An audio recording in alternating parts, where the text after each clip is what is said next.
Bien, on vous souhaite une bonne soirée. Vous avez affronté les dangers du virus. Alors une bonne soirée pour toutes les personnes à la base. Un bonsoir pour les personnes qui sont dans la salle de cinéma. Et puis pour ceux qui suivent sur Internet. Donc Malraux, l'espace Malraux, on est à la base.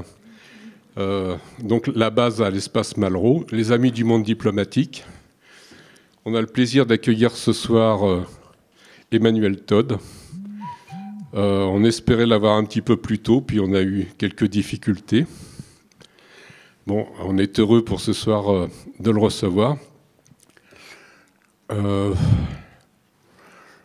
avait, après une petite discussion, on s'était dit qu'on allait le présenter d'un point de vue scientifique, vu par un physicien, qui était une approche un peu particulière, puisque aussi bien les physiciens que les historiens sont des personnes qui essayent de s'affronter au réel pour le comprendre et qui plongent dans le réel et reviennent dans la vie commune avec les objets bizarres qu'ils ont rencontrés. Donc Emmanuel Todd rencontre des objets bizarres de ce qui se passe dans la société. Comme les physiciens trouvent des objets bizarres, si ça vous paraît étrange ce que je dis, je pensais en particulier à la lumière, quelque chose de très commun. Les physiciens se sont empoignés aux alentours de la guerre de 14, donc au début du XXe. Il y en a qui disaient que c'était la particule de lumière, c'était un corpuscule, un grain de lumière, et d'autres étaient sûrs que c'était des ondes. Ils ont mis 10-15 ans pour dire, finalement, c'est exactement les deux. C'est à la fois une onde et un grain. Et donc, on trouve des objets bizarres. Alors, dans un premier temps, on pense que c'est les physiciens qui sont bizarres. Non, c'est la réalité qui est bizarre, qui est complexe. Dans les sociétés humaines, on trouve aussi des choses très bizarres. On trouve des structures familiales, qui est la grande spécialité d'Emmanuel Todd, si j'ai bien compris. Il a fait sa thèse dessus. Et donc, c'est une thèse à partir de données expérimentales. Il part de l'empirique. Partir de l'empirique, ça veut dire à tout moment, on se réfère au réel. On ne cherche pas à bâtir une théorie, on cherche à comprendre ce qui se passe. Et on trouve donc des objets étranges, comme les structures familiales. Bon, il en parlera mieux que moi. Il a fait sa thèse dessus. Et on devait le recevoir au début en décembre pour le livre, je ne sais plus où il est. Où en sommes-nous, voilà, qui est à gauche. Esquisse d'une histoire humaine où il y a 3 moteurs d'explication. Alors habituellement, on s'occupe que de l'économie et de la politique. Bon, les marxistes sont centrés sur l'économie. Bon, c'est sûr, c'est une chose très importante. Et c'est ce qu'Emmanuel Todd appelle le conscient de la société. On a souvent le syndrome du lampadaire. Si on a perdu ses clés, on les cherche sous le lampadaire. Bon, les clés ne sont pas forcément sous le lampadaire, mais si on cherche loin du lampadaire, on ne voit rien. Alors, l'économie, ça a l'avantage de fournir un grand nombre de chiffres. On a des PIB, on a un grand nombre de nombres à utiliser, donc on a l'impression qu'on est dans le réel. Et c'est tout à fait conscient, et la plupart des gens expliquent la politique ou l'histoire à partir de ces chiffres dont on dispose. Emmanuel Todd voit une couche en dessous, qu'il appelle subconsciente, qui est liée à l'éducation. Les sociétés ne sont pas les mêmes quand il y a quelques pourcents qui savent lire, ou actuellement, où pratiquement toute la population est alphabétisée. Et on verra qu'alors qu'on pouvait penser au départ que plus il y a d'éducation, plus le concept d'égalité se développe, finalement, on a vu une chose étrange, je parlais de choses étranges tout à l'heure, c'est que ça a amené une stratification dans la société. Il y a à peu près 30% qui ont fini leurs études supérieures, je pars sous le contrôle du maître, 30% qui ont fait des études secondaires et à peu près 30% qui ont été bloqués au primaire. Et donc, on va en parler plus tard, ça déclenche une espèce de mépris en cascade dans la société. Ça, ce n'est pas directement lié à l'économie. Il y a des rapports avec l'économie, mais ça n'est pas limité à l'économie. Donc, il y a un aspect subconscient dans la société qui est lié à la stratification scolaire. Et enfin, une couche plus profonde qui est liée à la structure de la famille. Quand on est en âge de prendre femme, où est-ce qu'on prend une femme? Est-ce que le statut de la femme est élevé ou il est bas?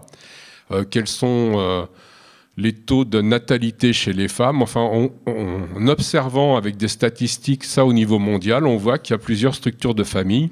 Et là, on est dans une couche encore plus profonde que la couche scolaire, qui est une couche anthropologique.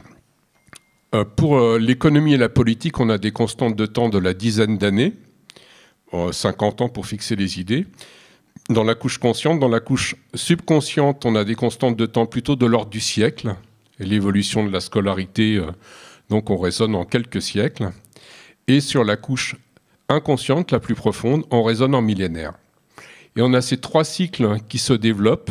Et à partir de ces trois cycles, de ces trois moteurs de l'histoire, Emmanuel Todd construit une esquisse de l'histoire humaine depuis le néolithique jusqu'à Macron.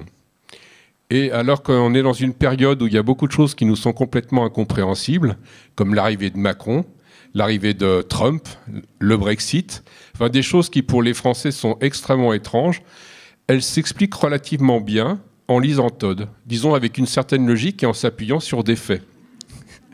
En tout cas, en s'appuyant sur des chiffres. J'aimerais en être aussi sûr que vous.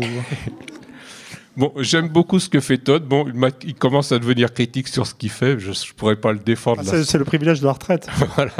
Si on peut se retourner sur le parcours. Et là, mon activité principale maintenant, c'est de... Comme en fait j'ai été confronté à beaucoup de résistance ou de refus de regarder mon modèle. Dans un premier temps, vraiment, les gens n'ont... L'hypothèse d'un rapport entre structure familiale et idéologie politique était pour moi, au départ, effectivement, comme vous l'avez dit très justement, et très heureusement, une constatation empirique. C'est-à-dire la carte du communisme, la carte de la structure familiale communautaire, autrement patriarcale, c'est des réalités je dirais empiriques. Et les gens n'ont pas voulu voir, n'ont pas voulu regarder, avec l'idée que c'était une insulte à la liberté humaine. Et donc, dans un premier temps, j'ai commencé à prendre du plaisir à corriger moi-même à corriger moi-même les erreurs sur les données. Et on fait toujours des erreurs, en fait. Quand on travaille sur les systèmes familiaux de l'ensemble des pays du monde, on peut avoir des erreurs. Et donc, je m'étais fait une règle de chercher mes erreurs avec l'idée que l'important, maintenant, dans ma vie, c'était d'être le premier à les trouver. Vous voyez, de faire tout le boulot soi-même, y compris la critique. Et là, ça s'aggrave. C'est-à-dire comme... C'est vrai qu'en fait, le modèle conscient, politique, économique, subconscient, éducatif, structure familiale, marche assez bien.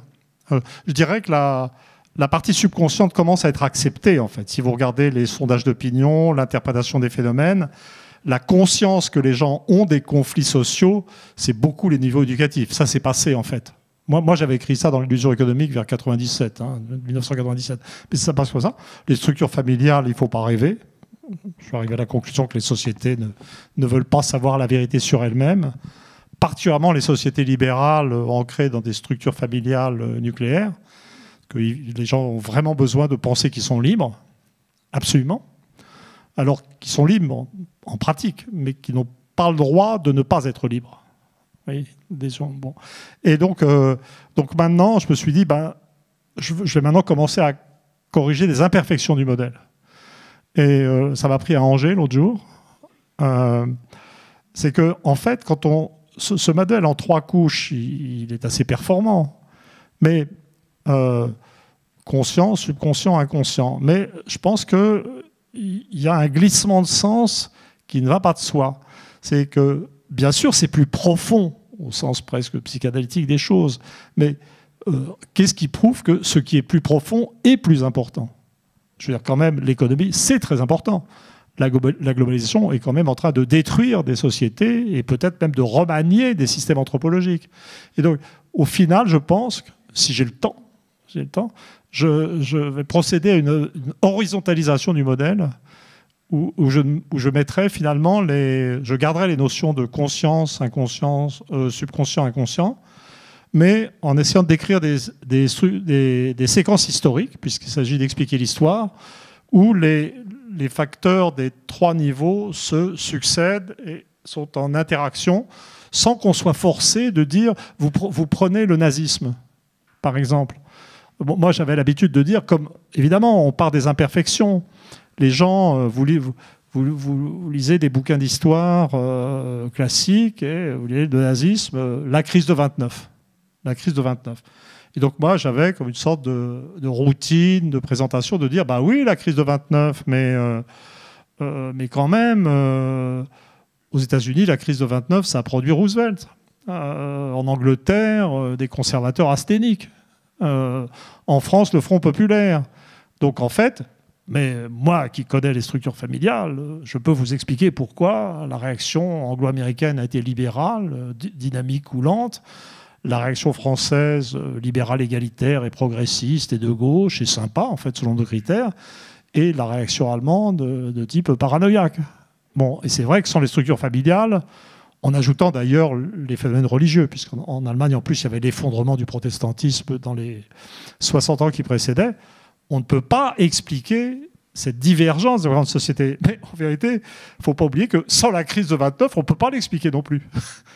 Et donc, ajouter une dimension anthropologique ne doit absolument pas conduire à éliminer le facteur économique. Donc, c'est moins visible, moins conscient. Voilà. Donc, je suis au début de cette entreprise de déconstruction partielle de ce que j'ai fait. Bon, alors, on ne sait plus comment le défendre. Je vous donne plus clairement qu'à Angers la primeur de ce début de suicide. Bon, on va essayer partiel. On va essayer de le conserver en vie, au moins jusqu'au couvre-feu. Donc, il y a aussi, dans Où en sommes-nous, une analyse détaillée des différentes structures familiales. Moi, je l'ai trouvé passionnant. En plus, Emmanuel Todd, j'espère qu'il ne me contredira pas cette fois-ci.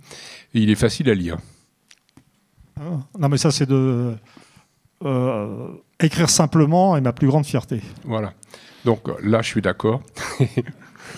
Bon, oui, quelque chose qu'on peut noter à propos de cette réponse.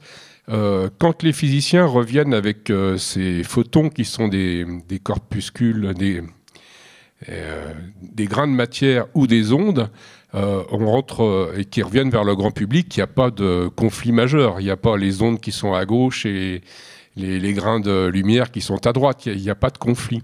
Par contre, quand l'historien revient avec ces éléments étranges qu'il a découverts empiriquement, il revient, et quand il se retourne vers le grand public, il revient dans un champ où il y a des forces en présence, des forces politiques, qui fait qu'il est tout de suite classé. Ben, s'il pense ça du nazisme, et il l'associe à une certaine structure de famille, la famille souche, alors il y a des tas de conséquences politiques. Donc on imagine qu'Emmanuel Todd a des tas d'idées politiques à partir de ce qu'il a ramené, comme si les physiciens qui prenaient parti pour les ondes avaient un point de vue politique sur les ondes. Dans les deux cas, s'affronter au réel, c'est s'affronter à des objets étranges. Ça, on en a parlé tout à l'heure, et c'est ce dont je suis le plus content, c'est qu'il y a je pense qu'il y a un très gros malentendu sur mon activité et mes interventions publiques, en fait. Les gens ont l'air de penser que souvent je suis classé avec des critiques radicaux. Bon, pourquoi pas, ça ne me gêne pas, mais le gros de mon identité fondamentale est une identité de chercheur. J'ai toujours voulu trouver des trucs, des régularités, etc. Et ma première expérience a été bonne, finalement, parce que mon premier livre, c'était sur la chute finale, et c'est sur la décomposition de la sphère soviétique. J'avais dégoté le taux de mortalité infantile russe, ukrainien, etc., qui augmentait, et j'avais fait une prédiction disant le système est foutu, il va se casser la figure. Alors, ça avait été assez bien reçu, parce que c'était dans l'esprit de l'époque, ça. Ça tombait, je brossais dans le sens du poil. Vous savez, il y avait eu les nouveaux philosophes, juste en même temps. Raymond Aron était ravi. Il m'avait invité à déjeuner. Il était tellement content de voir le petit-fils de son copain Nizan de l'école normale le justifier. Donc, il n'y avait pas eu de problème. Mais les gens avaient cru, et ils croyaient que j'avais écrit un pamphlet. Alors qu'en fait, moi, j'étais sûr d'avoir découvert la bombe atomique et que la Russie allait se casser la figure. Alors j'ai dû attendre 15 ans, mais c'était dans l'espace de temps que j'avais défini. Mais bon, ça n'avait pas été traumatisant, hein, très agaçant quand même. Mais alors, le coup d'après, si on peut dire, la découverte de cette coïncidence entre structure familiale communautaire et carte du communisme, structure familiale communautaire, c'est le père, ses fils qui se marient, les femmes sont échangées entre les familles paysannes comme des paquets. Et puis quand le père meurt, l'héritage ou ce qu'il en reste est divisé entre les fils. C'était valeur d'autorité, d'égalité. Communisme, autorité, égalité. Ça marchait très très bien, c'était très simple. J'ai découvert ça, j'ai généralisé.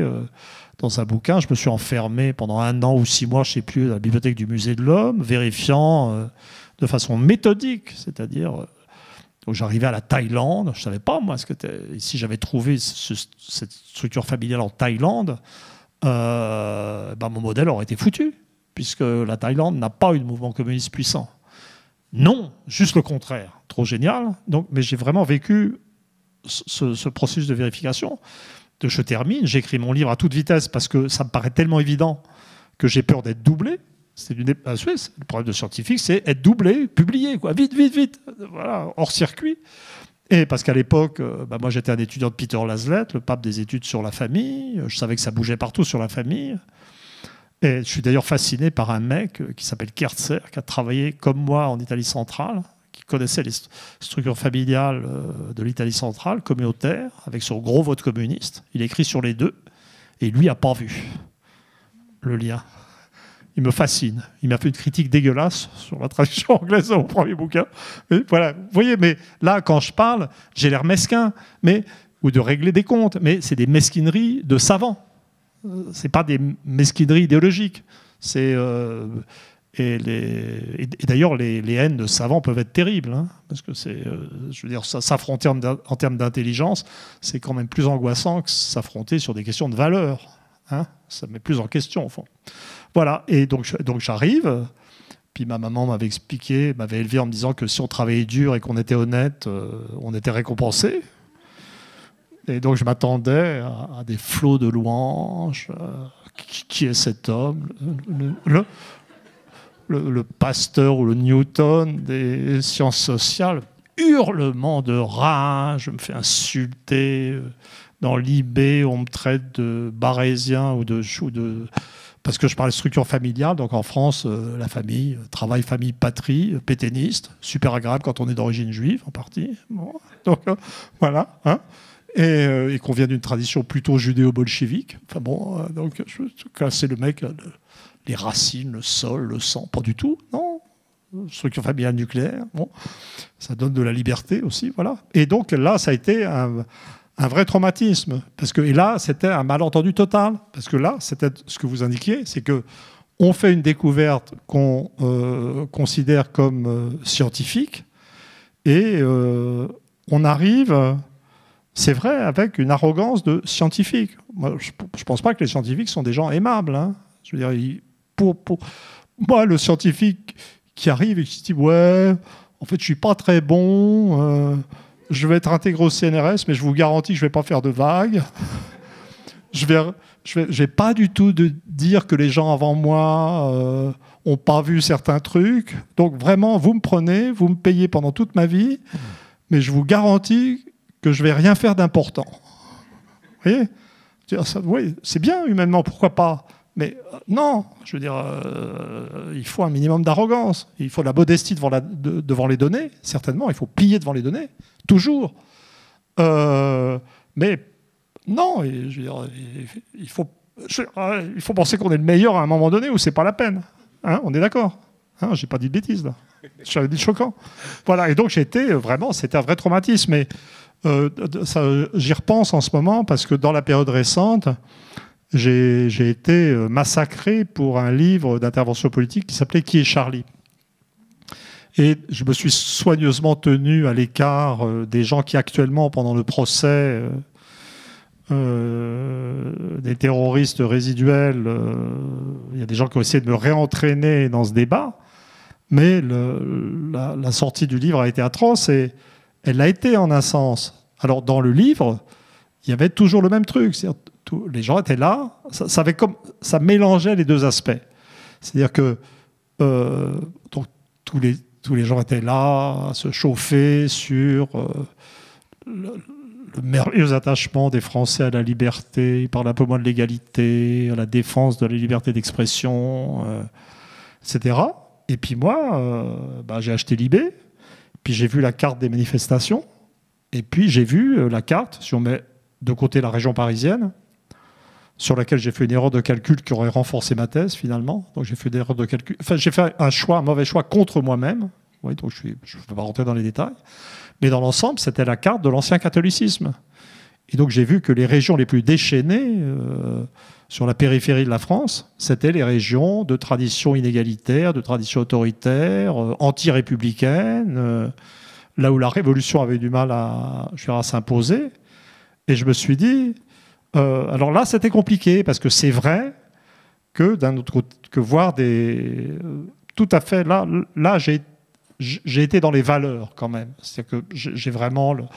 La seule valeur qui me mène au bout de moi-même, c'est la question du racisme. C'est des questions certainement d'origine familiale, c'est de tradition familiale aussi.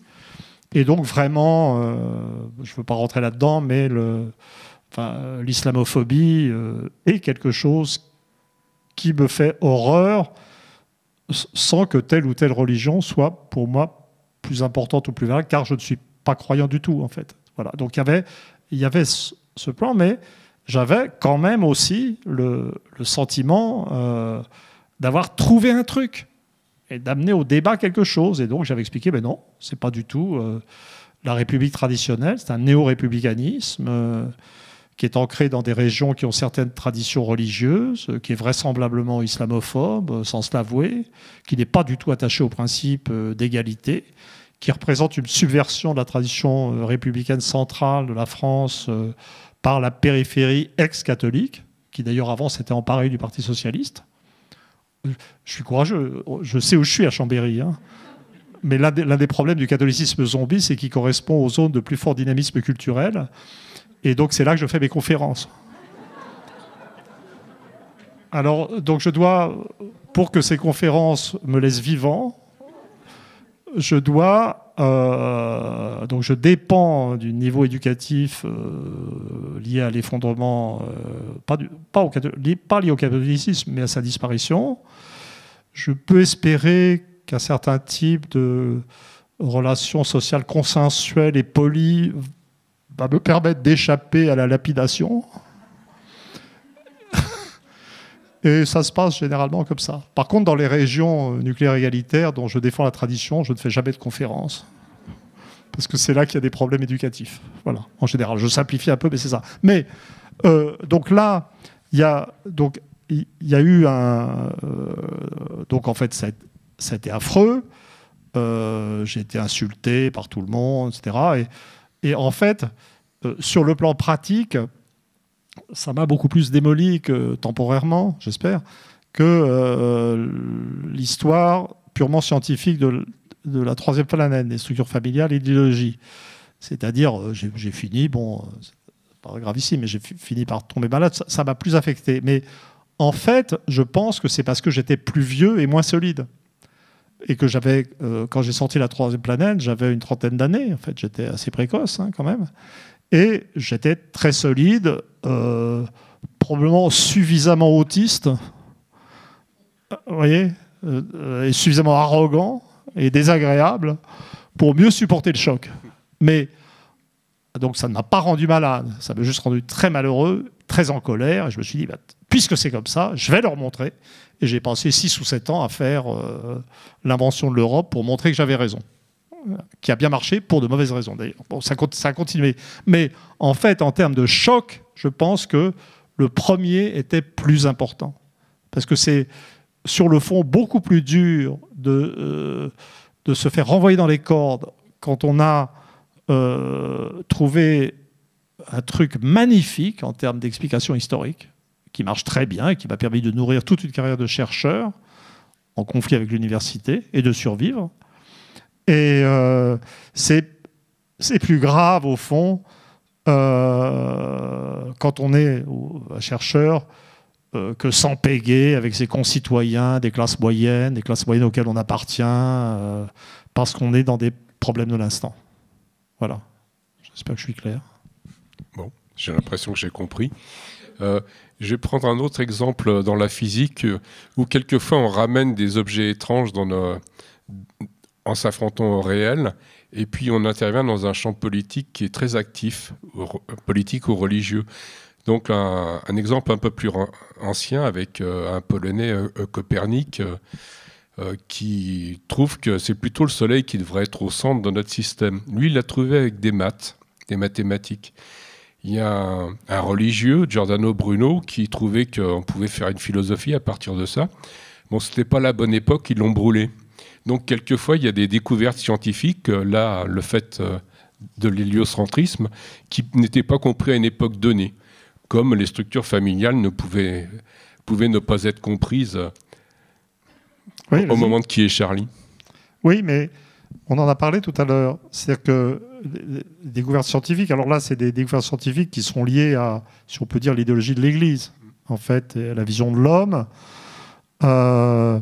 Et au final, quand il s'agit d'expliquer la nature, la science finit toujours par avoir raison. Je veux dire, entre l'homme et la nature, il n'y a pas photo. La nature subsistera.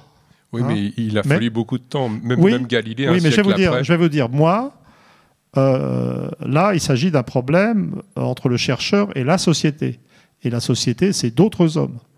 Et on ne peut pas avoir la même confiance en un triomphe de la vérité. Parce que moi, je suis plutôt arrivé à la conclusion que les sociétés, ou certaines sociétés, ne veulent pas savoir la vérité sur elles-mêmes.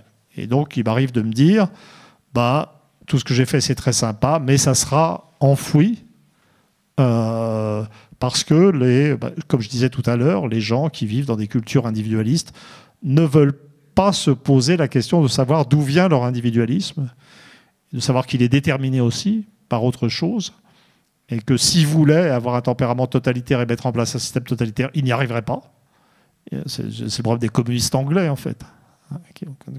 J'avais une grand-mère anglaise communiste, mais elle a fini... C'est une originale, et qui a fini plutôt au Parti communiste français, d'ailleurs. Et donc voilà, donc moi, Alors, c'est vrai que dans les pays de famille souche, donc la grande polarité en France, c'est le centre nucléaire égalitaire, les parents, les enfants, et jamais plus comme ménage, dès les 17e, 18e siècles, et même bien avant. Et puis, sur une périphérie, vous avez des types souches, c'est des systèmes de primogéniture masculine, plus ou moins parfaits, parfaits dans le sud-ouest au 19e siècle, imparfaits sur le reste de la périphérie.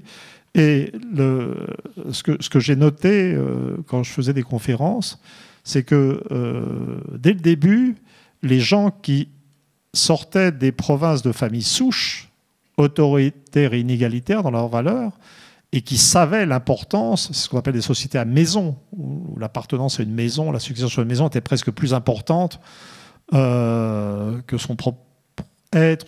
En fait, les gens comprenaient mieux. Quand on me posait une question, c'était toujours un mec du Sud-Ouest. Le sommet de ma carrière d'anthropologue français, je me souviens très bien, je vois encore la salle, au fond, un mec qui se croit malin me pose des questions sur la famille basque. Puis la formulation de cette question m'avait paru un peu bizarre.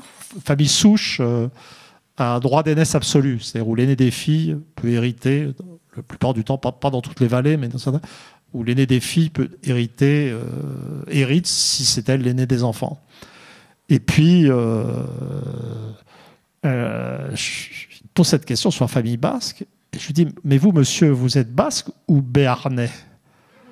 Le béarn, c'est primogéniture masculine. J'avais senti dans ce qu'il disait qu'il n'était pas basque. Mais, donc c'était pour dire, les gens, parce que dans ces cultures régionales ou nationales, les gens ne vivent pas avec l'idée qu'ils sont libres. Je veux dire, les gens savent que la famille est très importante. Et la preuve ultime de ça, ça a été la réception de mon travail au Japon. C'est-à-dire, j'ai fini par développer, depuis le début des années 90, une relation très particulière avec le Japon. Le Japon est un pays de famille souche, comme l'Allemagne, c'est-à-dire primogéniture masculine, qui apparaît par étapes du XIIIe au XIXe siècle, qui se renforce. Et tous mes bouquins sont traduits en japonais. Ma situation au Japon est exactement le contraire de ce qu'elle est ici. Ici, on me prend pour un rebelle destroy. je m'exprime sur des sites parallèles, je suis interdit d'antenne à France Inter, à France Culture, enfin normal quoi. Oui, et donc je suis classé avec des gauchistes dangereux, alors que moi je suis moi-même un bourgeois paisible. Vous voyez, voilà, mais c'est comme ça. Au Japon, pas du tout. Je fais des interviews dans tous les grands journaux, l'Asahi Shimbun, le Yomiuri, le Mainichi, qui, contrairement aux journaux français, tirent à des millions d'exemplaires. Je interviewe la télé japonaise. Je ne dis pas ça pour me vanter, parce qu'en fait, je veux dire, ça n'est pas dû à moi-même. Mais les Japonais, ils voient arriver un Européen, un Français, un Occidental, qui leur dit qu'il y a une théorie qui dit que la détermination familiale est très importante. La réaction du Japon, c'est un mec normal. Oui.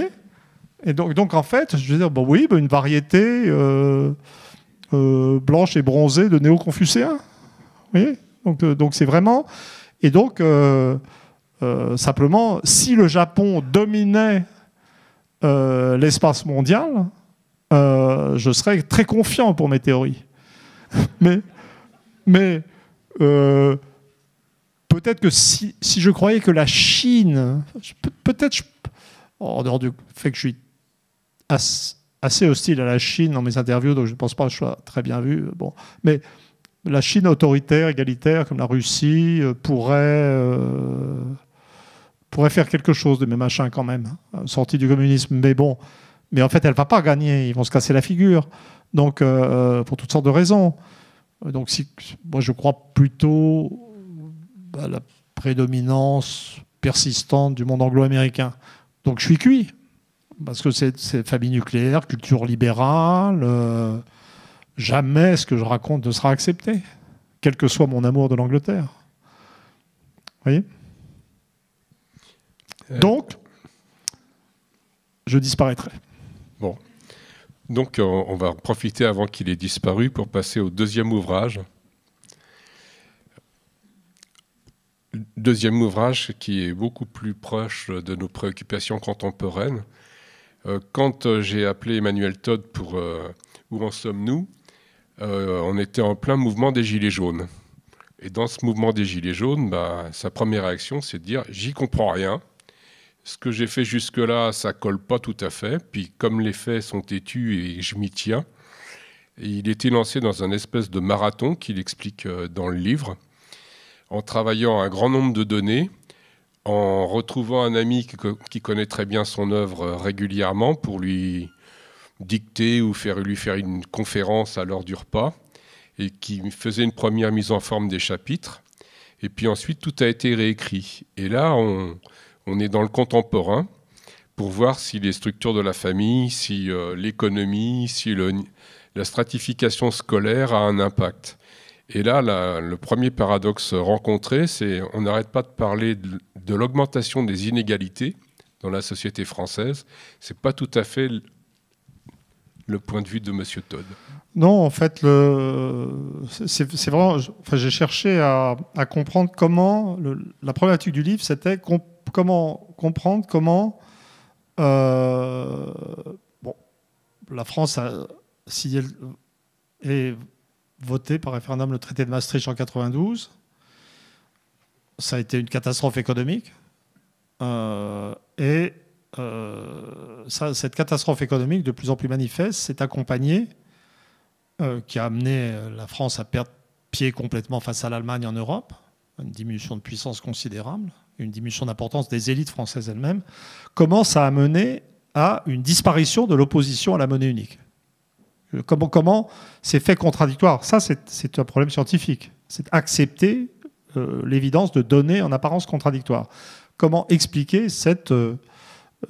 et pour voir ça, j'ai réétudié les années 1990-2020. Donc c'est une étude enfin peut-être pas 2020 exactement, puisque le livre a été publié avant 2020, donc ça aurait été un peu inquiétant que j'aille jusqu'à 2020, mais une trentaine d'années. Et donc j'ai vraiment, très honnêtement, rebalayé tout le champ. Donc la première chose que j'ai constatée, c'est que le modèle de montée des inégalités ne fonctionnait pas. Peut-être un tout petit peu en haut, mais c'est même pas certain. Et puis, comme je disais, comme les élites françaises ont subi une diminution de puissance relative à l'échelle du monde, finalement, la baisse est aussi pour les gens de tout en haut.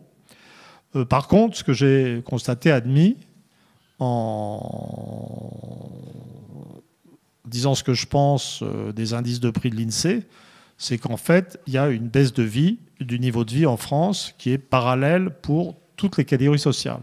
Donc, et donc j'ai été amené petit à petit à me poser contre les modèles qui dominent actuellement pas de fragmentation, parce que l'atomisation, je suis assez d'accord pour certains secteurs de la société française.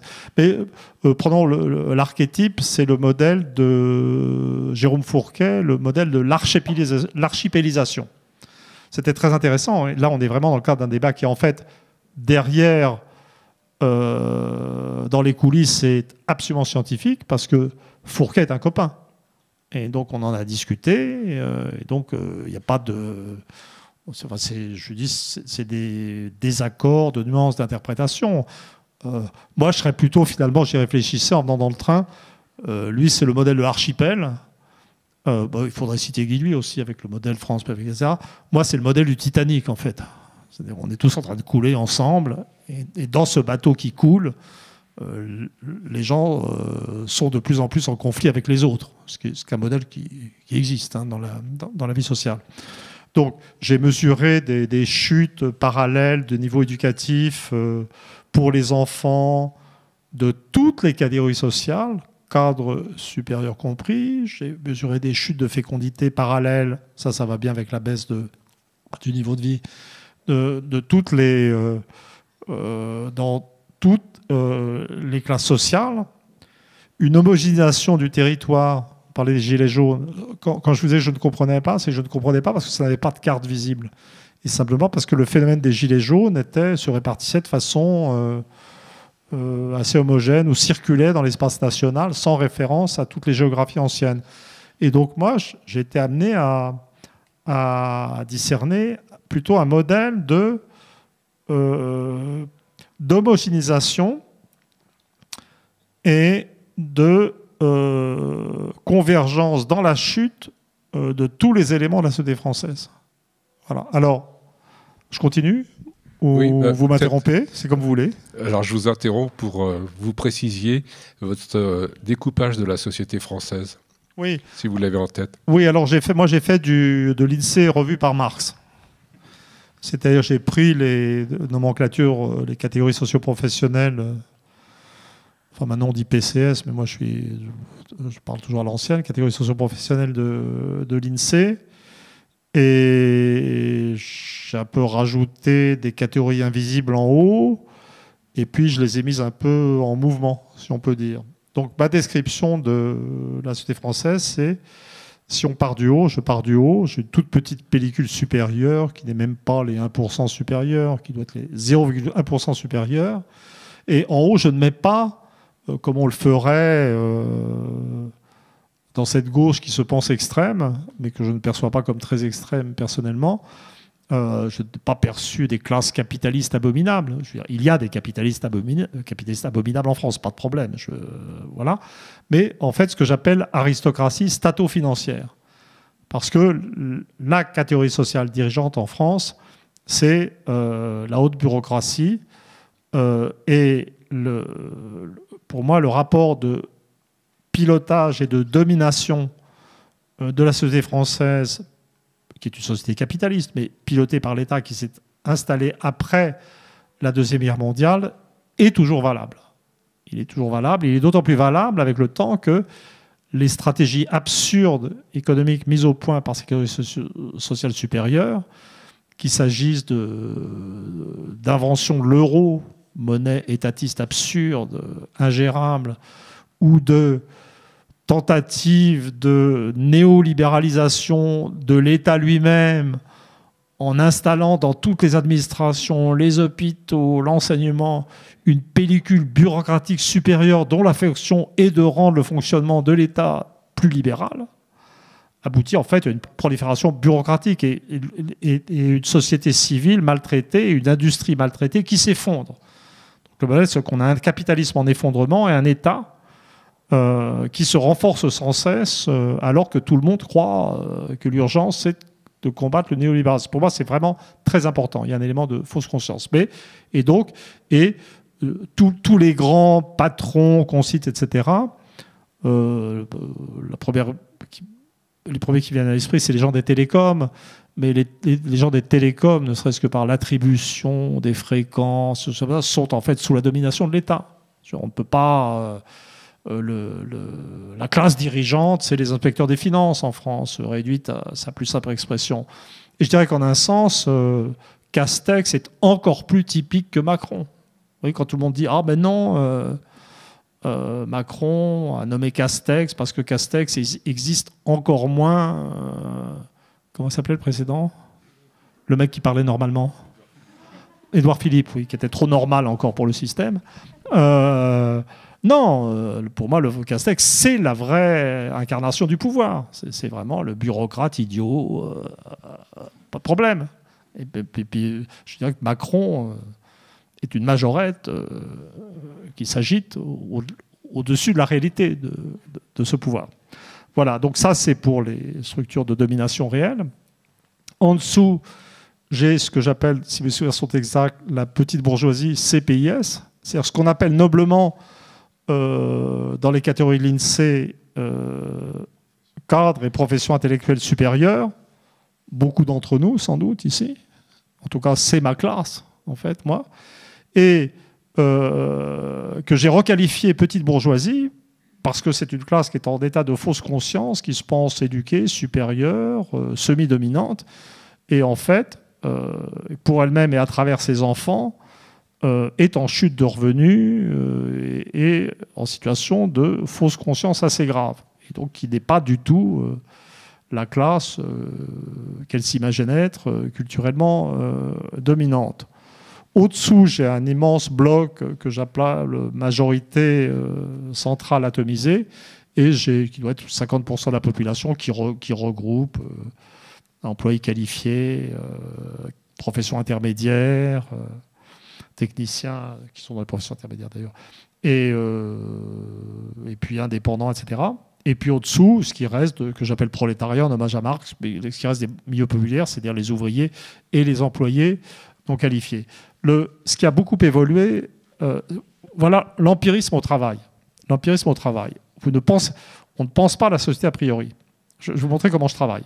Donc, à la veille de l'élection de Chirac, avant que les gens pensent qu'ils puissent être élus, tout le monde est en train de se gargariser de l'idée de disparition de la classe ouvrière.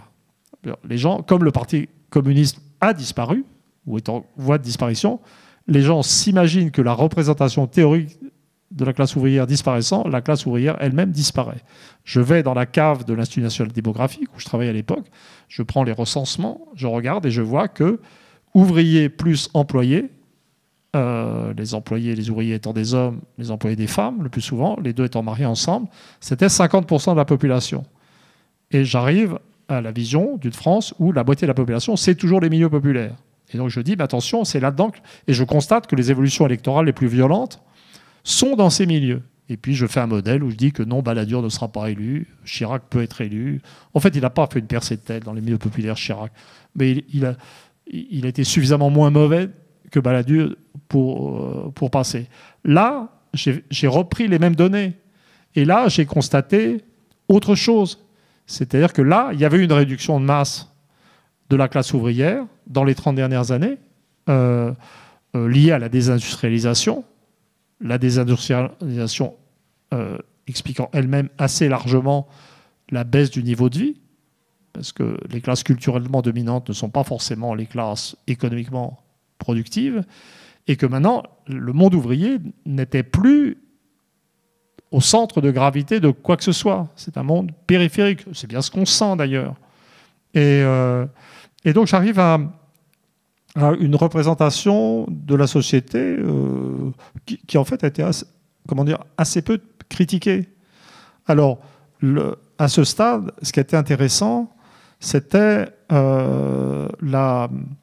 les mécanismes de fausse conscience. La fausse conscience ou la non-conscience est vraiment au cœur des choses. Ça, c'est une notion marxiste quand même. C'est aussi un petit peu... moi, j'ai toujours admiré Marx en tant que personnage, sorte de chercheur Marx historien, oui, et puis qui n'a pas peur de son nom, quoi. Donc, quand même, il y a autre chose que la science, quand même, quand on parle de la société. C'est-à-dire l'ironie, c'est pas mal aussi, quand même. Bon, et donc, voilà. Et donc j'ai mesuré fausse conscience à tous les niveaux, sauf un niveau qui est plutôt dans la non-conscience. Donc, fausse conscience de la catégorie supérieure, les dirigeants, je veux dire, qui ont fabriqué une monnaie qui a assuré leur propre diminution, qui ne comprennent pas ce qui leur arrive et qui ne comprennent pas pourquoi... je parle des très grands Français, etc. Pourquoi ils font rire les Américains, ils doivent maintenant obéir aux Allemands, pourquoi les Anglais se tirent, enfin, ils ne savent plus ce qui se passe, quoi. Donc peut-être... et que Macron représente assez bien par son refus de la réalité, en fait. Hein, donc, et de provocation infantile de toutes les vraies puissances du monde, qui sont sa politique extérieure ou son absence de politique extérieure. Et puis, le plus intéressant pour moi, c'est la petite bourgeoisie CPIS, qui se pense dominante et qui ne l'est pas. Et là, j'arrive, à travers cette catégorie-là, la notion de sorte de fausse conscience, de compensation, de cascade des mépris. C'est-à-dire que, modèle Titanic, hein, tout le monde coule, et dans ce monde qui coule, c'est trop dur de penser vers l'extérieur, c'est trop dur de penser une modification de la réalité systémique, et donc on regarde au-dessous de soi pour se sentir mieux.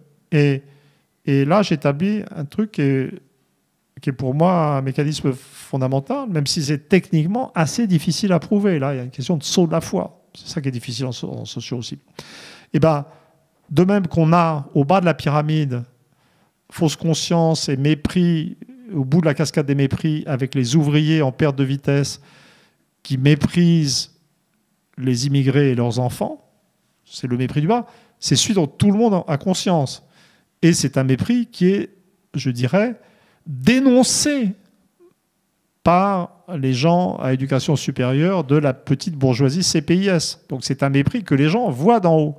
Mais les gens de cette petite bourgeoisie CPIS ne se rendent pas compte que progressivement, du fait de leur paralysie et de leur situation en fait difficile, eh ben, le mépris des prolos qui votent Front National est devenu le strict équivalent logique du mépris des prolos Front National pour les enfants d'immigrés musulmans.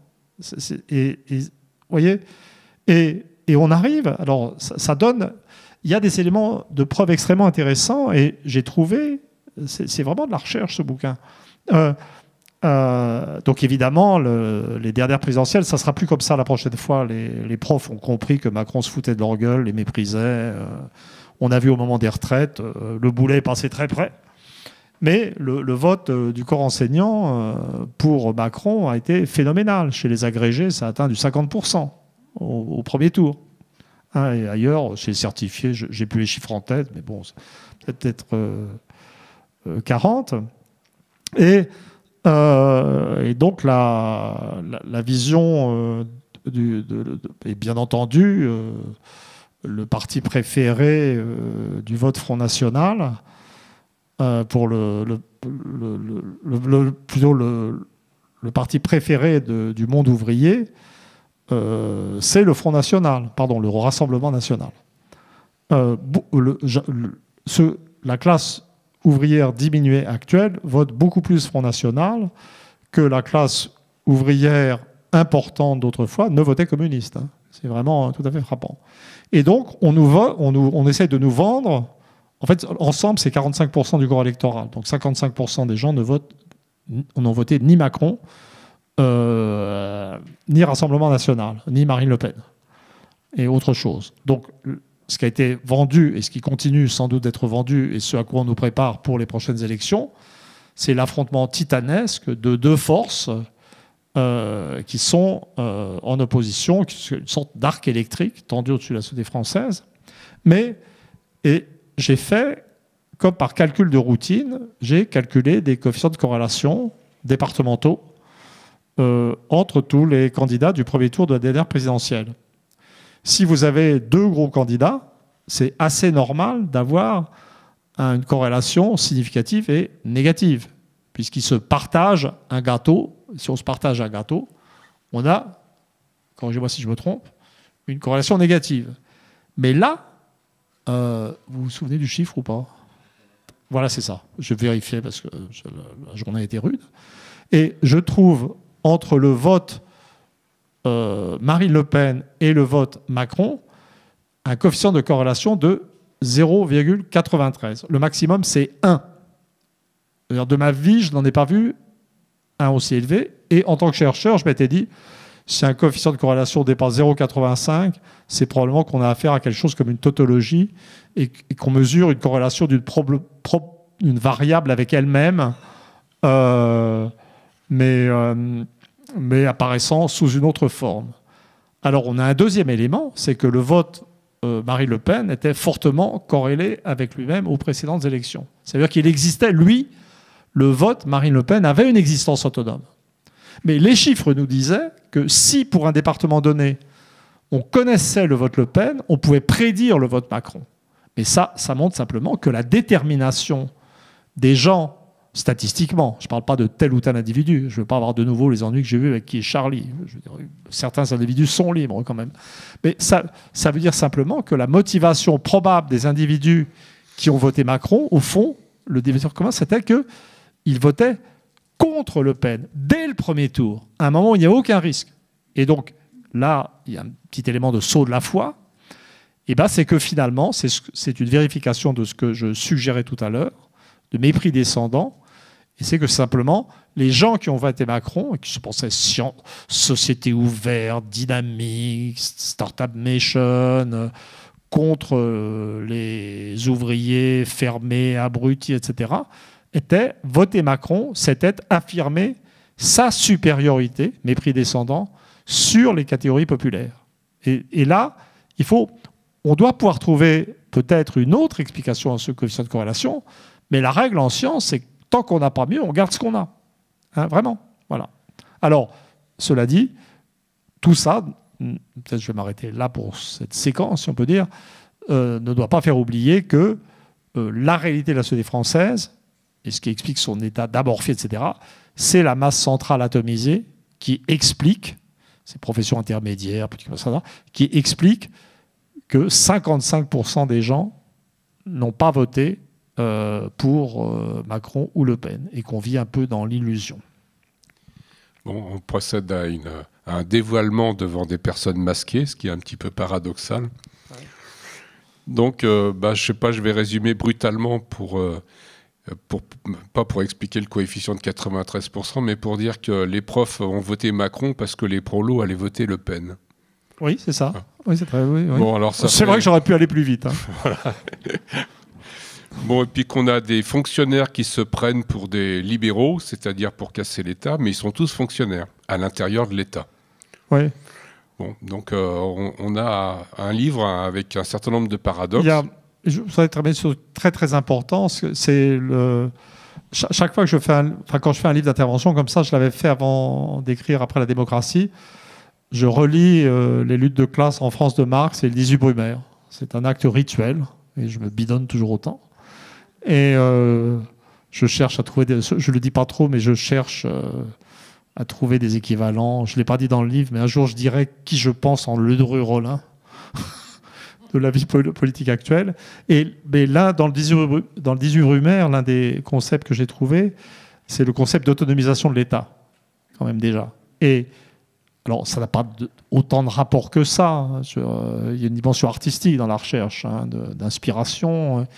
Mais je me suis dit, bon sang, mais c'est bien sûr, la réalité de la société française actuelle, c'est pas le néo-capitalisme, ça n'est pas l'affrontement entre des forces élitistes et populistes, ça n'est pas le marché déchaîné, c'est une société de plus en plus amorphe, avec en période de baisse du niveau de vie, une baisse même des taux de suicide, qui est tout à fait paradoxale, mais qui n'est pas bon signe. C'est très bon signe pour les gens en tant qu'individus, mais c'est pas très bon signe en termes de tension morale et d'exigence, etc.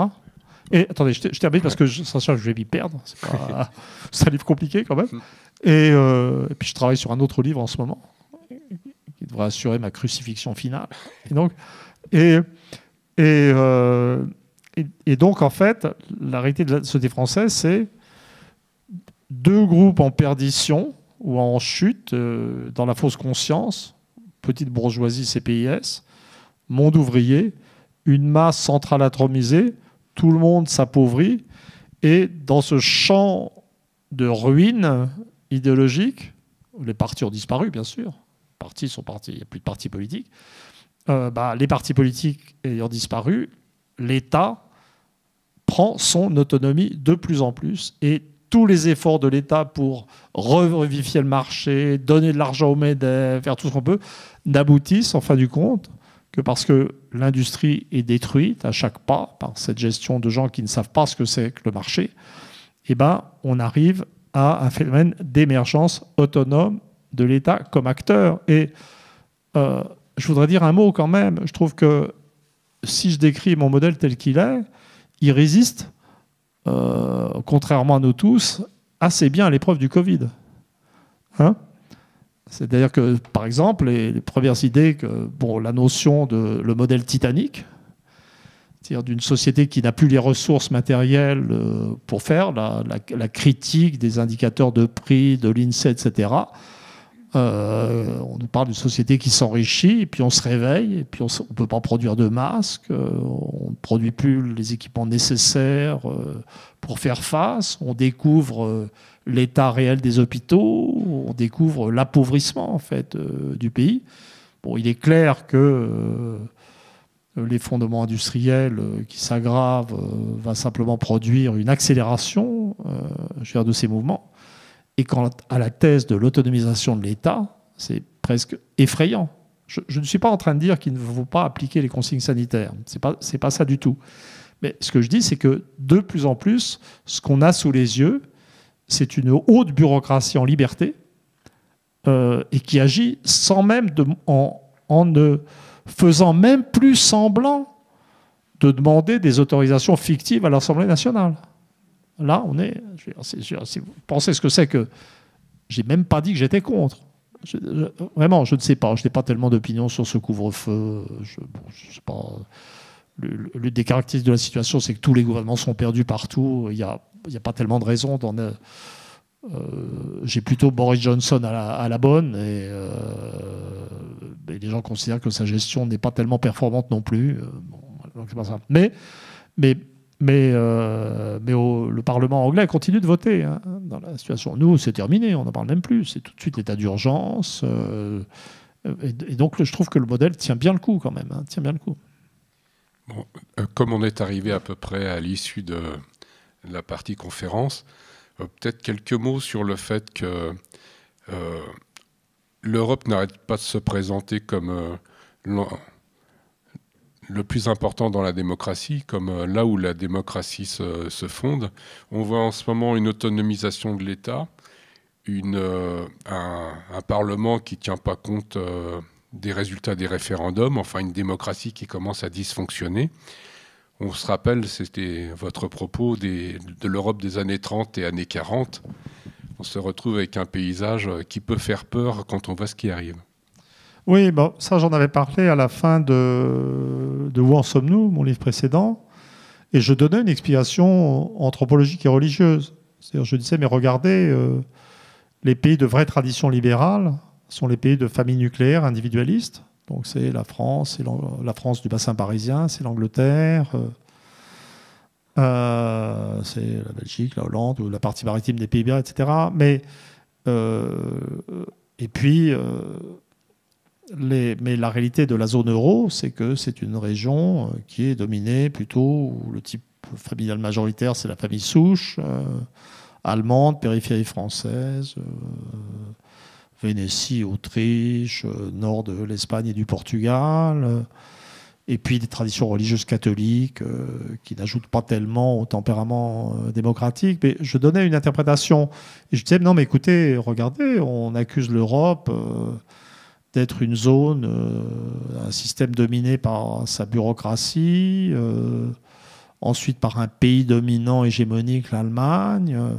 Je dis non, je veux dire, on peut dire qu'on n'aime pas l'Europe, mais on ne peut pas l'accuser d'être ce qu'elle est. C'est une région dominée par des structures familiales et religieuses autoritaires et inégalitaires.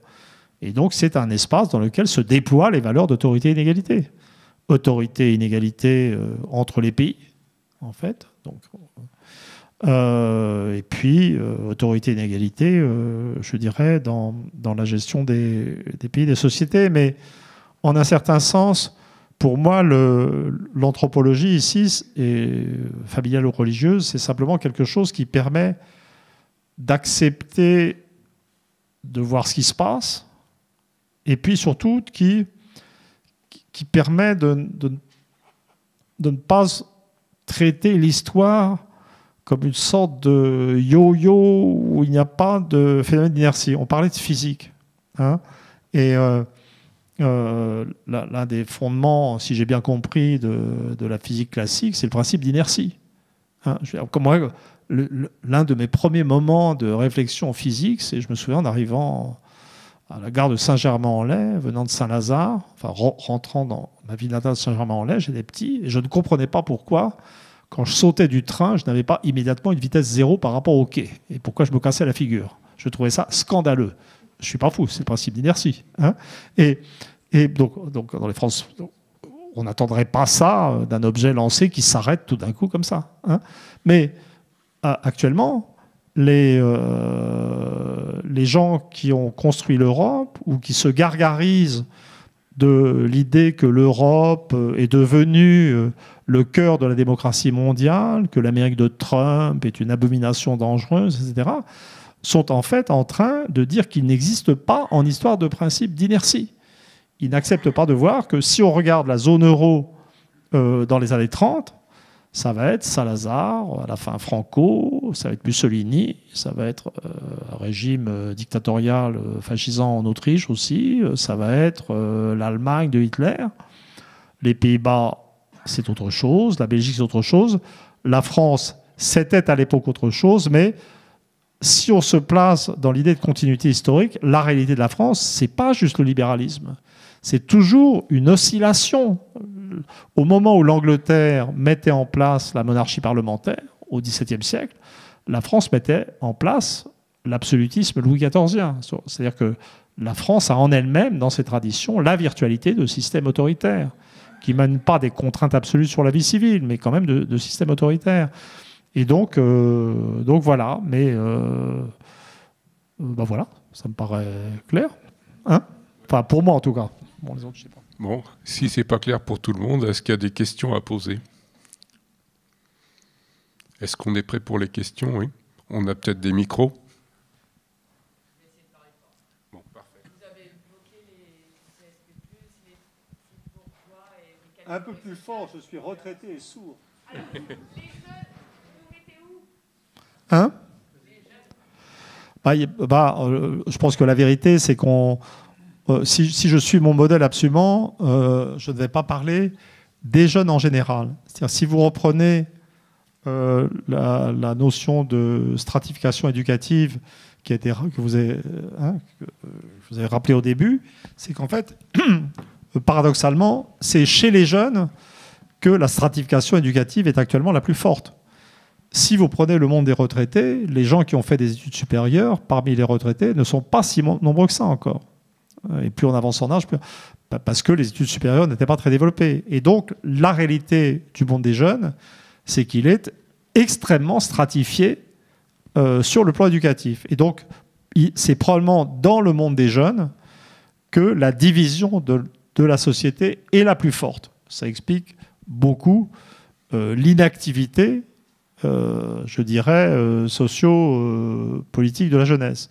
Je dirais que sur le plan des valeurs, on n'en a pas parlé, mais il y a toute une partie du livre qui est sur les phénomènes d'atomisation mentale, de psychisme, ce qu'appelle, en reprenant les thèses du sociologue Alain Ehrenberg, notion de fatigue, en fait, le passage de la névrose à la dépression. Bon, il y a toutes sortes de choses comme ça, et comme la forme nouvelle de l'individualisme. Je ne dis pas que les jeunes sont déprimés.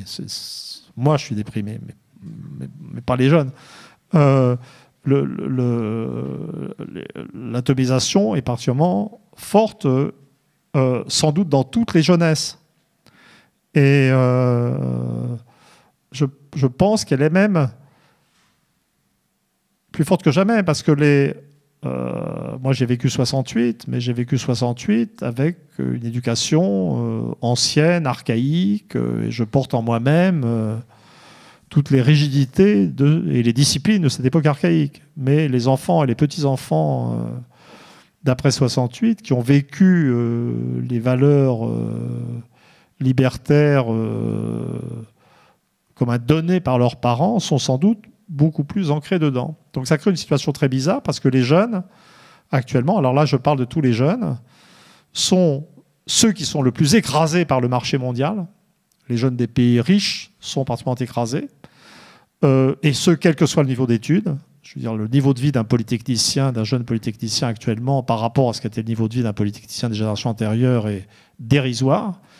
S'il ne veut pas sombrer, il doit aller boursicoter ou travailler dans la banque et perdre son âme et tout l'intérêt de son cerveau.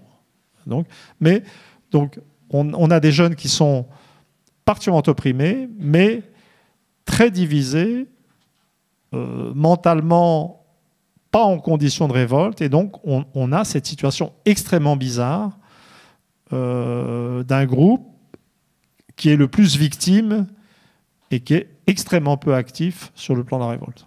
Je ne sais pas si j'ai répondu à votre question. Je reconnais que c'est pas... Je ne brosse pas dans le sens du poil. Est-ce qu'il y a d'autres questions? Est-ce qu'il y a des questions dans la salle de cinéma?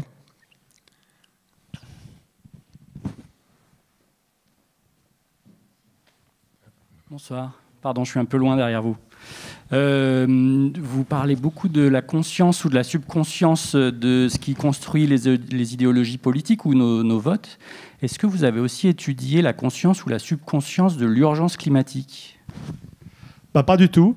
Alors, je reconnais que c'est un point sur lequel je suis...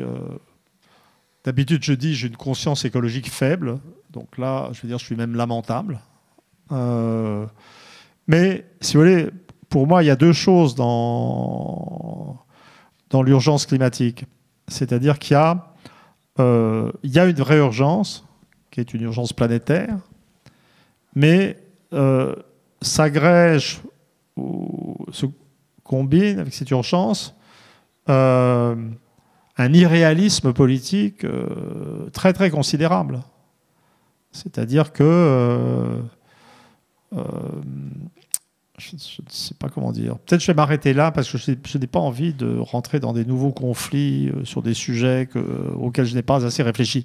La grandeur du chercheur, pour moi, c'est d'arriver à un moment où il dit mais écoutez, je n'ai pas réfléchi à ça, je ne suis pas compétent, je ne connais pas les données et je vais donc fermer ma gueule. Bon. Donc là, on est tombé dans l'impasse. Hein. Donc il y avait une impasse pour l'oral. Je crois qu'il y a des questions Internet. Voilà, il y a des questions Facebook. Il y en a deux. La première, ça concerne la dégradation des conditions de vie du monde occidental. Pourrait-elle être expliquée par des causes énergétiques, en particulier l'approvisionnement en pétrole? Bon, je pense que ça veut dire qu'on a passé le pic de l'extraction du pétrole, en 2008 d'ailleurs, si je ne m'abuse. Donc est-ce que ça peut expliquer? Non, la baisse du niveau de vie dans le monde occidental, dans les catégories populaires puis dans l'ensemble, elle est associée au processus de la globalisation. Le processus de la globalisation, ça a été, par le libre-échange, par la liberté de circulation du capital, ça a été la destruction des appareils industriels des pays les plus avancés, une sorte de transfert de classe ouvrière, comme si les gens voulaient se débarrasser de leur classe ouvrière nationale. Ça on pourrait dire que c'est un rêve bourgeois. C'est l'idée, on va avoir le capitalisme sans ouvriers. Donc c'est juste trop génial. Et donc on va faire travailler les Chinois. on va faire travailler les gens d'Europe orientale, puisque les anciennes démocraties populaires sont une sorte de Chine intérieure en termes de salaire.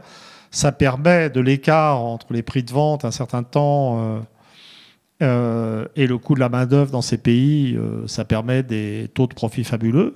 Mais au bout d'un certain temps, on se rend compte que on ne peut pas vivre et maintenir un niveau de vie sans production sur le terrain. C'est une idée qui, si on était dans un monde mental, idéologique normal, c'est une idée sur laquelle tout le monde devrait être en train de se ruer, puisque l'épidémie de Covid a montré que sans système industriel, on était foutu. Je ne sens pas une prise de conscience de cette urgence. Voilà ma réponse. L'urgence climatique, d'accord, mais aussi l'urgence industrielle qui n'est pas forcément incompatible, en fait. Donc vraiment... et ça va être la punition ultime. J'avais dans le mystère français, que j'avais fait avec mon copain Lebras, j'avais fait une carte régionale, une carte des régions françaises exportatrices et non exportatrices nettes. Hein, et j'avais été très surpris, découverte empirique, les faits, de voir que parmi les régions exportatrices, il y avait toutes ces régions industrielles présentées comme en déshérence, dont beaucoup votaient Front National avec des oreilles paumées. Et les gens semblent ne pas se rendre compte que quand on aura fermé la dernière usine de pneus et foutu à la porte le dernier ouvrier, etc., c'est le niveau de vie de toutes les classes moyennes qui va s'effondrer. Parce que c'est encore quand même du travail de ces gens, ce travail de ces gens qui assurait notre niveau de vie. Vous voyez ? C'est vraiment le... Et alors, l'énergie... écoutez, depuis la crise du pétrole, de la guerre c'est la guerre du Kippour, j'attends des problèmes avec la production pétrolière, j'attends un épuisement des ressources naturelles qui ne vient jamais. Les États-Unis viennent reconquérir leur place de premier producteur mondial d'hydrocarbures. Les États-Unis vont beaucoup moins mal qu'on ne croit économiquement. J'étais surpris aussi l'autre jour. C'était pour un travail pour des Japonais. J'ai été regarder l'évolution du revenu médian aux États-Unis. Et en fait, il remonte. Hein. Il remonte. C'est ça, regarder les données directement. C'est bon, bien sûr, on regarde les États-Unis en surface. On voit une vie politique totalement folle, un pays schizophrène, et qu'on présente comme en totale déliquescence. Mais la vérité, c'est qu'économiquement, ils ont mieux géré la crise que nous, parce qu'ils ont injecté plus d'argent dans l'économie, mais sans protéger systématiquement des entreprises qui, de toute façon, dans un système normal, auraient fait faillite. Et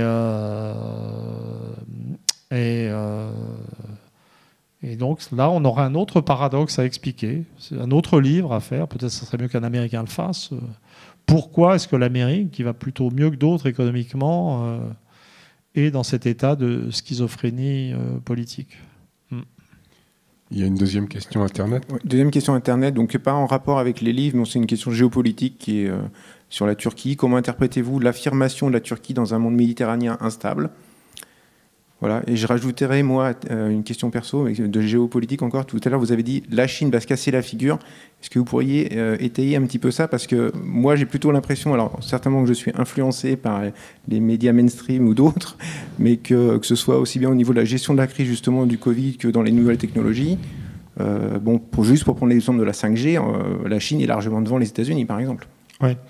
Alors, pour la Turquie, il y a une dynamique de la société turque qui existe. La Turquie est finalement un assez gros pays et dont je ne suis pas spécialiste et je ne vais pas rentrer là-dedans.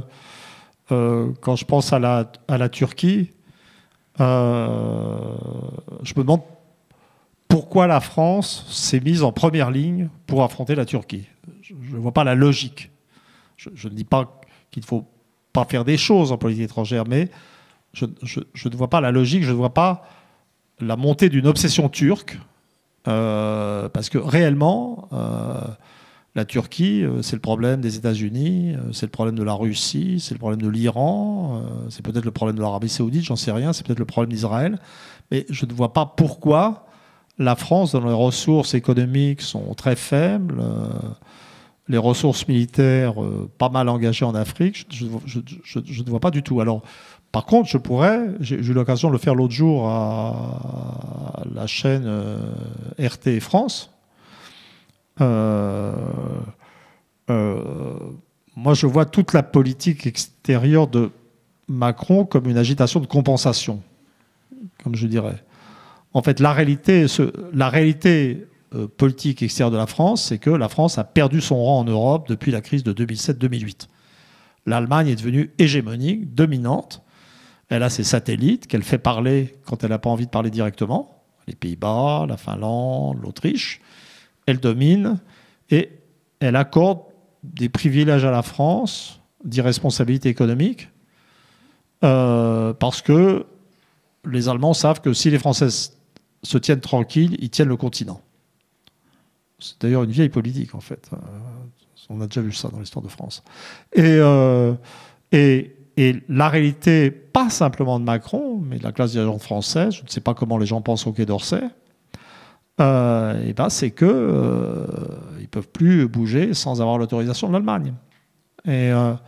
Et s'ils bougent sans l'autorisation de l'Allemagne, il ne se produit rien, car c'est l'Allemagne qui a les moyens matériels, financiers, qui contrôle les autres pays. Et donc j'ai tendance à voir Macron s'agitant contre le Brexit anglais, l'Angleterre, notre seul allié, techniquement, militairement, contre les États-Unis. Les États-Unis s'en foutent de ce que dit la France. Alors Poutine, c'est pas, ça hésite, il hésite. Donc vraiment, on est... mais on n'a pas parlé de la deuxième partie des luttes de classe en France, dans laquelle je dis qu'aucune politique n'est possible en France à cause de l'euro, puisqu'un pays qui n'est pas maître de sa monnaie ne peut pas changer de politique économique. Pas simplement la monnaie, mais l'inclusion dans un espace économique européen, etc. Donc, toute la politique intérieure française est une comédie. Il faut monter... Alors, je suis très, très pressé de savoir quel va être le prochain spectacle. Mais, quel que soit l'élu, à part sortir de l'euro et des règlements commerciaux européens, on ne peut rien faire. Donc, si un élu ne vous dit pas « je vais sortir de l'euro » ou « je vais sortir des règlements commerciaux européens », c'est qu'il veut juste passer à la télé, être élu et faire des discours. Voilà. Mais là, ces derniers temps, réfléchissant à la politique extérieure, je me suis dit que c'est la même chose. C'est dans un pays qui n'est plus capable d'avoir une politique économique, qui s'appauvrit et se déchire, on n'a pas parlé des déchirements intérieurs, des gilets jaunes et tout le reste, il n'y a pas de politique extérieure possible réellement. Il faut des moyens pour ça. Oui. Alors, sur la Chine, je suis tout à fait d'accord que dans l'instant, la puissance chinoise est très évidente, que l'épidémie de Covid a, d'une certaine manière, montré sa puissance. Je veux dire, c'est quand même formidable de se trouver dans une situation de, par inadvertance, laisser partir de chez soi un virus, et puis d'avoir les moyens techniques pour s'en protéger. Moi, je pense que c'est un hasard complet. Hein. Mais c'est quand même ahurissant. Et donc, si vous regardez les dernières statistiques publiées dans The Economist, le PIB chinois a continué d'augmenter un petit peu. Alors, les chiffres sont faux, à mon avis, il est juste stationnaire. Mais les autres baissent. Non, les États-Unis s'en sortent pas mal. Pour l'Europe, c'est la cata, hein, comme d'habitude. Mais ça, voilà. Et donc maintenant, ce qui me fait être sceptique sur la Chine, c'est des phénomènes de longue durée. C'est d'abord des phénomènes de crise démographique à venir, parce que la baisse de la fécondité a été très rapide. Crise démographique qui est aggravée par la remontée de valeurs familiales anciennes associées à la baisse de fécondité, puisqu'il faut avoir un héritier mâle en Chine. Et donc, on a vu le sexe ratio à la naissance s'élever. C'était 118 garçons pour 100 filles, parce que les gens veulent un fils, et que si on a moins de 2 enfants par femme, les probabilités de ne pas avoir de fils sont assez élevées. Donc, ce n'est pas simplement que ça va créer des déséquilibres sur le marché matrimonial, c'est aussi que ça veut dire que les mentalités anciennes sont vraiment toujours là, et que c'est simplement pas vrai que le pays est modernisé en profondeur. Il y a également le fait que je ne crois pas du tout au génie économique chinois. L'économie chinoise est une économie qui a été conçue comme dépendante des importations occidentales. Et je ne sais pas très bien comment ça va continuer. Surtout que maintenant, les États-Unis sont en train de se mobiliser en tant qu'adversaire principal. Et puis, l'une des choses, moi, l'un des indicateurs de santé d'un pays, pour moi, c'est sa balance migratoire. C'est-à-dire, si un pays a une balance migratoire positive, s'il y a plus d'immigrés que des migrants, en un sens neutre, tout niveau socio-éducatif confondu, si c'est que le pays attire et qui dispose d'une certaine dynamique, au risque de heurter tous les islamophobes de France, qui sont maintenant et d'autres, c'est, je veux dire, l'un des rares signes positifs qui restent en France, c'est que l'immigration reste positive. Alors, cela dit, c'est vrai que les mecs s'amassent à Calais pour aller ailleurs. Parce que les gens ne se rendent pas compte à quel point c'est humiliant pour nous d'avoir des gens qui rentrent en fraude dans le pays et qui veulent aller ailleurs. Je ne comprends même pas comment on peut pas. Mais donc, j'aurais tendance à penser qu'un pays qui a une balance migratoire positive n'est pas complètement foutu. Donc, on n'est pas complètement foutu. L'Angleterre, évidemment, ne l'est pas. Les États-Unis ne sont pas. Les pays d'Europe occidentale ne sont pas. Bon, la Croatie est en état est au bord de la mort clinique. La Bulgarie, la Roumanie, l'Ukraine se font pomper toute leur population. La Russie, ça va à peu près. Ça va à peu près parce qu'ils tirent de leur espace, de l'ancien espace soviétique, etc. La Chine est lourdement très déficitaire, en fait. Les statistiques sont très peu fiables, mais il y a une balance migratoire négative nette de 1,5 million de personnes par an. Et les Chinois qui s'en vont, c'est pas n'importe quel Chinois. C'est pas ils sont certainement plus dynamiques, et sans doute ils ont plus d'aspiration en termes d'études, mais c'est évidemment les Chinois libéraux.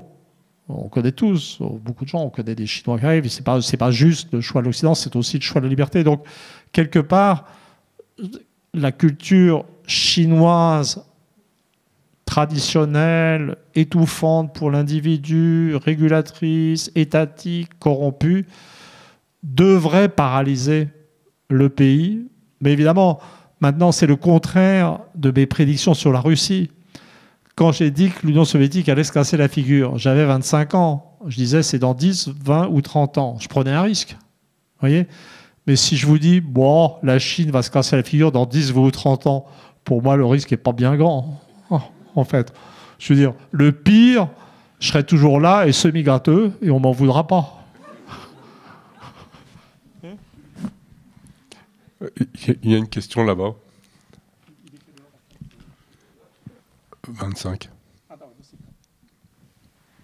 Donc ce sera la dernière question. Oui, je sais qu'Emmanuel Todd n'a pas de boule de cristal, il n'est pas là pour ça, mais on est aujourd'hui à 2 ans effectivement d'une élection, on l'a abordé tout à l'heure, avec un risque presque programmé entre les deux forces qui constituent un arc électrique dans la société, comme vous le disiez. On a un regroupement aujourd'hui des forces progressistes, avec toujours ce plancher de verre. On parlait tout à l'heure de chute vertigineuse de l'industrie. Un plafond de verre qui consiste à ne pas vouloir mettre en débat la question de la mondialisation, du rôle de l'UE et de l'euro dans l'économie qui, effectivement, est dans un sale état. D'un autre côté, comment cette lutte des classes pourrait aboutir à un groupe qui puisse, et dans quel délai on peut envisager un groupe ou une convergence de groupes dans les différentes classes que vous avez citées, qui pourrait enfin, je dirais, détruire ce plafond de verre et aboutir à une plateforme progressiste qui motive véritablement les milieux populaires, la classe intermédiaire, pour un changement de société. Écoutez, il y a une conclusion assez longue de mon livre où je parle de ce qu'il faudrait faire tout en disant que je suis sûr que ça ne va pas arriver. Donc je parle de Lénine, des évangiles, d'une crise religieuse à gérer par la fondation d'un parti politique centralisé, un peu motivé, pour sortir la France de l'Europe et des règlements commerciaux. Donc j'ai mon programme qui est exposé à la fin, mais honnêtement, pour dans 2 ans, je ne le sens pas du tout. Mais détendez-vous. On va essayer de vous mettre dans un grand état d'anxiété avec l'idée qu'il faut absolument choisir quelqu'un. Mais dans la mesure où personne, comme j'ai dit tout à l'heure, ne proposera une prise d'indépendance de la France, etc., personne n'aura la possibilité de ne rien faire, et donc la haute administration régnera.